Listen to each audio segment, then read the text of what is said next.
Hi everyone, I'm Dr. Melissa Leedy from Legacy Counseling Service in Broken Arrow, Oklahoma.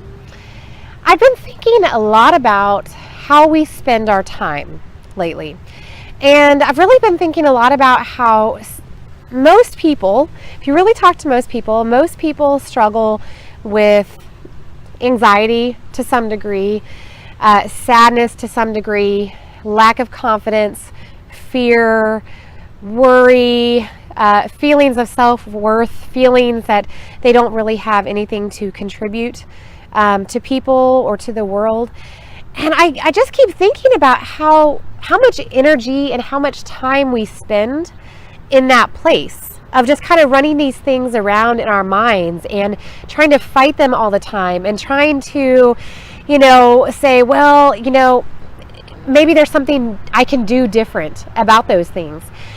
And I just keep thinking, I wonder what it would be like, how much energy we would have, how much more kind of mental free time we would have if we just let those things go. And I thought, gosh, it's actually really kind of hard to let some of those things go. And I started thinking, why is that so hard for people to do? It's hard for me to do even, but why is that so hard for us to do? And then I thought, I think it's because a lot of our identity is wrapped up into those thoughts. It's wrapped up in those fears and those worries and that sense of self-doubt. It's really, a lot of our identity is wrapped up in that stuff. Maybe the reason why we struggle with letting those things go is because we don't really know who we would be if we didn't have that. What would we fill all that time with? What would we fill that space with?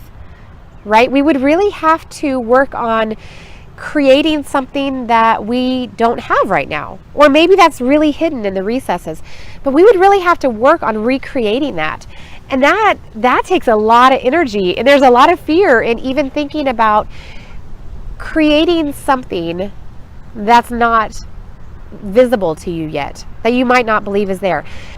And I just think, gosh, that's a really big sticking point for people. But that's one of the type of things that when I'm working with people, we kind of dig down and we look at those questions and we start to kind of brainstorm, well, who are you at your core? Who do you want to be? And we start taking some small baby steps to build that person up, to really create who you really are, kind of, not to create who you really are, but I guess to uncover who you really are.